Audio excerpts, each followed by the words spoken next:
Hello Tamer, Sarah back and Dame, and well, apologies for how late this video is, as I kind of got hit with allergies pretty bad, pretty early this half of the month.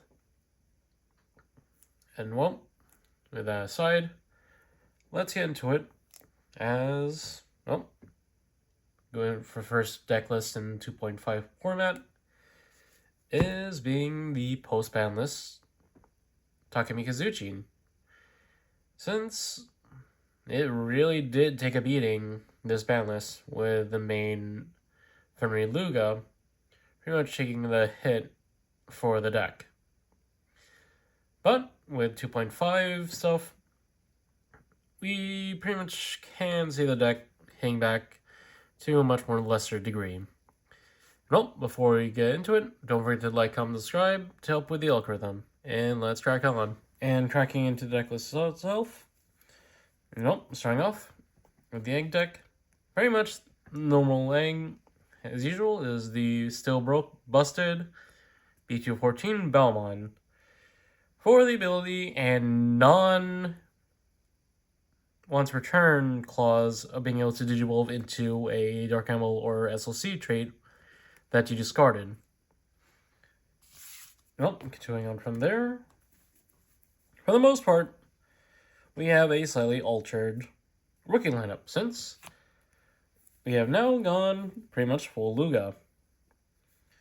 The normal full playset of BT14 Luga, new inclusion of BT20 Luga, and then the singular copy of BT15 Luga for this current deck build. And both BT15 and 14 don't really need much to explaining. BT14 pretty much being able to cheat out your AGs, as well as gaining back memory whenever you play out Steam. And BT15 Luga being able to, control when attacking if need be. And lastly for the new edition is the new BT20 Loogamon, who is now, the deck's archetypal searcher, being able to top deck 3 to add any SLC trait specifically for this deck, and 1 AG. And for its inheritable, grants the stack plus 2000 EP, which is good in hindsight. And that's it for the rookie lineup. Now on to level 4s. And for the most part, this has been the most changed, as instead of the Dorumon evolution lines, it's back to throwing in Lugarmon to fill in the ranks, with it being a 4-2 split between the new BT20 Lugar and the old BT15 Lugar, with both having their own ways within the deck. With BT15 obviously being a form of draw engine within the deck, as long as you have AG underneath, as well as being able to grant a memory gain inheritable, same as the BT15 Luga. Well, the new BT20 Lugar ends up fitting into the pivot of the deck strategy following the ban list, since with this Lugar, it has the on-playing one digivolving to pretty much switch out one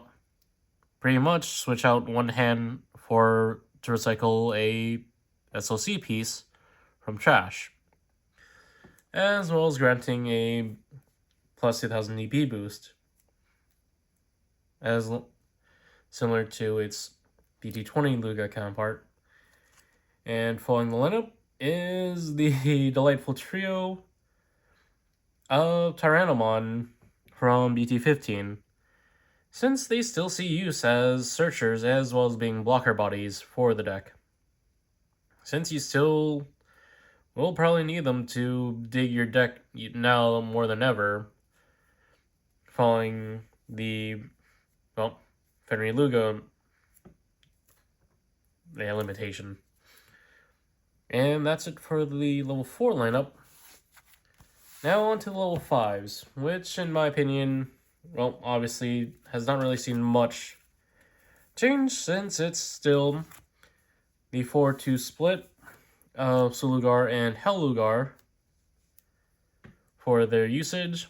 Sulugar still being the more useful of the two. Well, they're now 3 really of Slugars, since you still get to be able to control board with the possibility of reviving, as well as being able to cheat out into your Fenriloogas if it ever does see play. No, that second effect does see play. Also being able to grant multi-attacks as long as the opponent sits at 1 or more memory. Hellugar still being the useful draw engine and merking tool. And to round off is still the 1 copy of Skull Bellucci for its use to allow to pretty much just be a 5th BT14 Balmon in all honesty. Since you pretty much just discard it to then be able to Digivolve up into another Dark Animal, singing trash. Though, obviously, for the builds, other builds have in mind will definitely see Dinobemon or Chimeramon in play since, well, obviously, the deck did pivot a little bit back towards older lines since you are still spinning back out level 4 bodies. And that's already hinting at the obvious change coming the level 6 lineup. Since for this lineup, we end up running 3 Fenrilooga, with it now being down to 2 copies of the good old BT14 Luga and the now limited BT17 Luga. Since it pretty much gives, well, goes without saying why this one was already pretty broken and now limited to 1.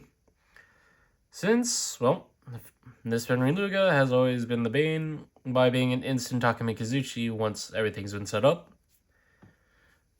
Well, we pivot back to the old Fenrilooga for the ability to go wide, as well as still having the broken, well, memory scrubbing to still be effect on a just relatively weaker body. Though, for differencing lineup, I, like many others, have pivoted over to the new BT20 Kazuchimon as the alternative, well, sword for Takemikazuchi, in a sense. Since, well, given the build, you don't really Digivolve into it, it's still just discard fodder for the deck. But when it spawned out, it does have some usefulness barring timing.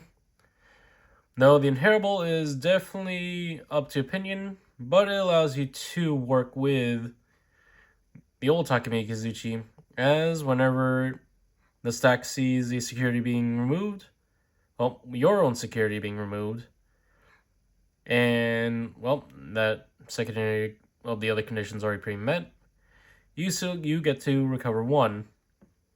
Since that ends up playing well with good older Takemikazuchi, since the effect isn't once returned, so you can still self-burn to trigger off the effect on a multi-attack.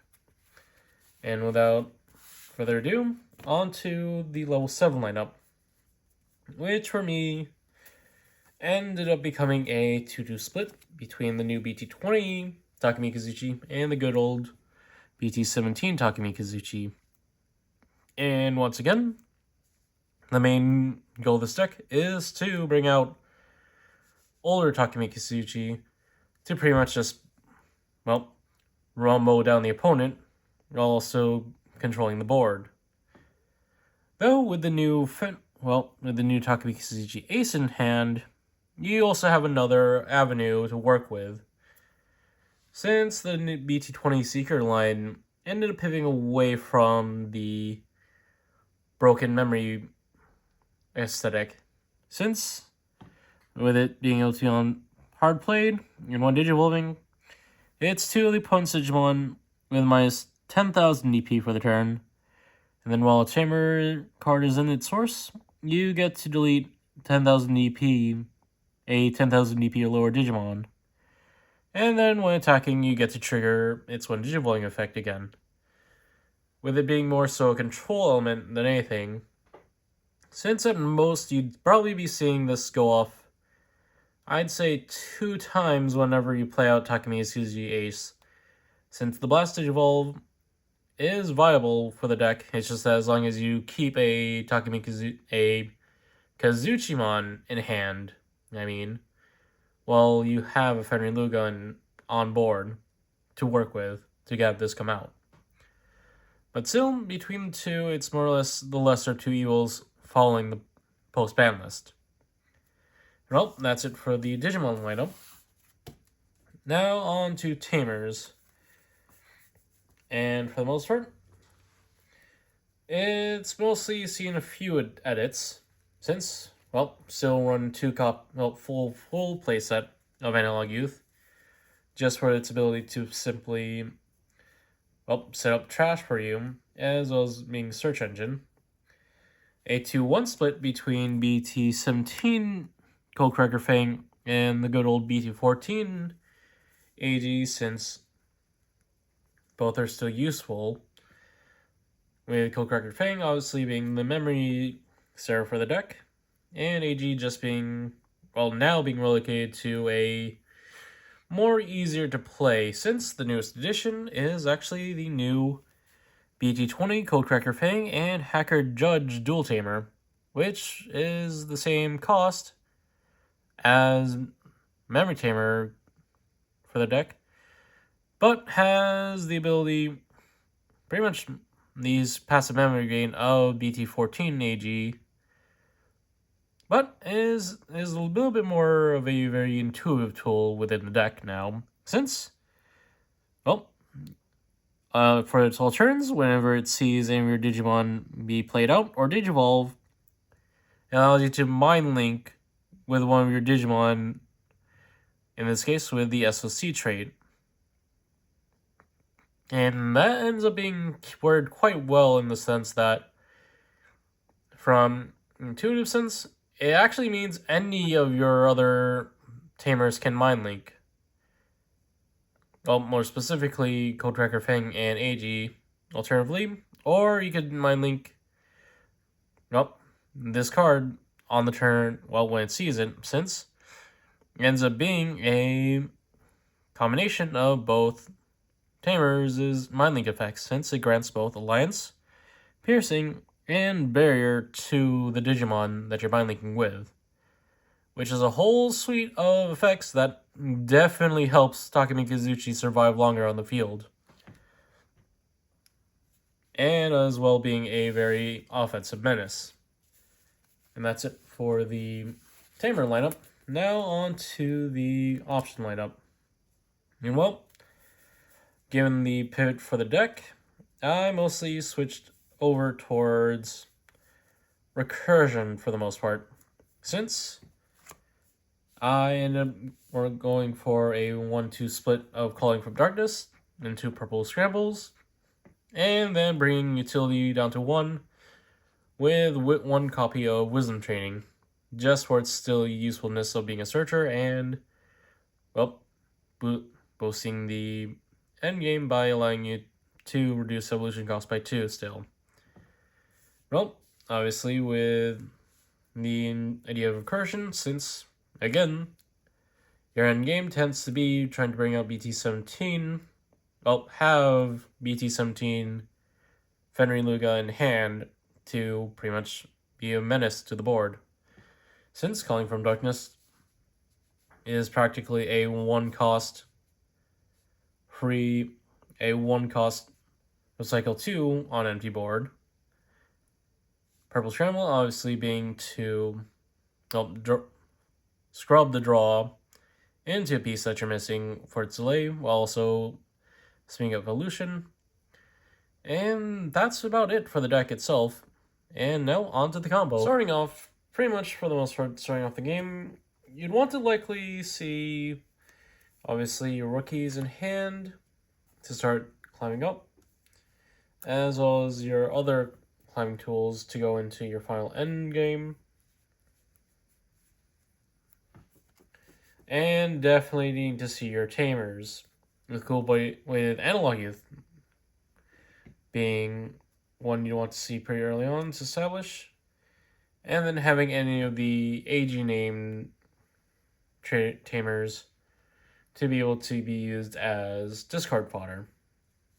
And then from there, it's pretty much still going down the line of having your utilities around to dig and speed up searches, and then the main quartet, Takemikazuchi and Kazuchi as discard fodder,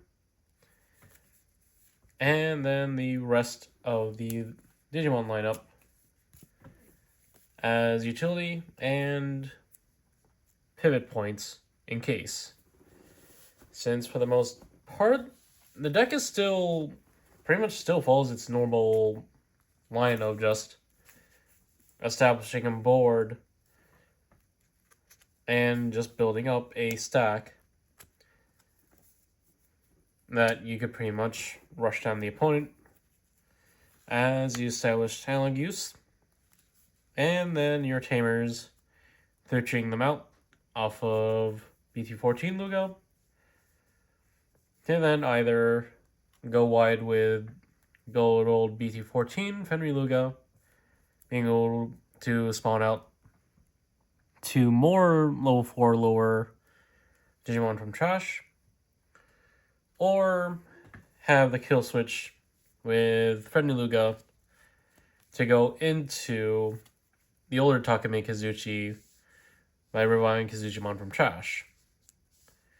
Though the other avenue that this deck also has now is obviously the Takemikazuchi Ace as another option to go for if you don't see the throughway into BT17 Takemikazuchi,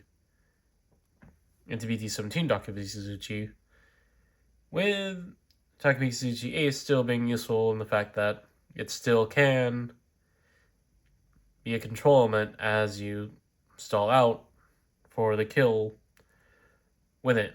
Though it's pretty much a little bit nerfed as well, barring that, again,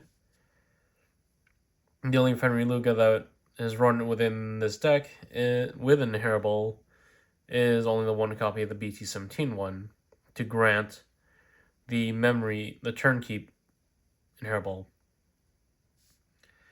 And that ends up being the reason why we always have so many tools for recursion. Since you pretty much, it ends up being your only real main weapon now, given that's been put down to one copy. But I think that's pretty much about it, as we end up putting this good old boy down until the next wave of support that may possibly catapult the deck back into, well, it's one of its prime days, or make its alternative route a lot more viable. But still, this dog may be in, but still not out in terms of the game's meta so far.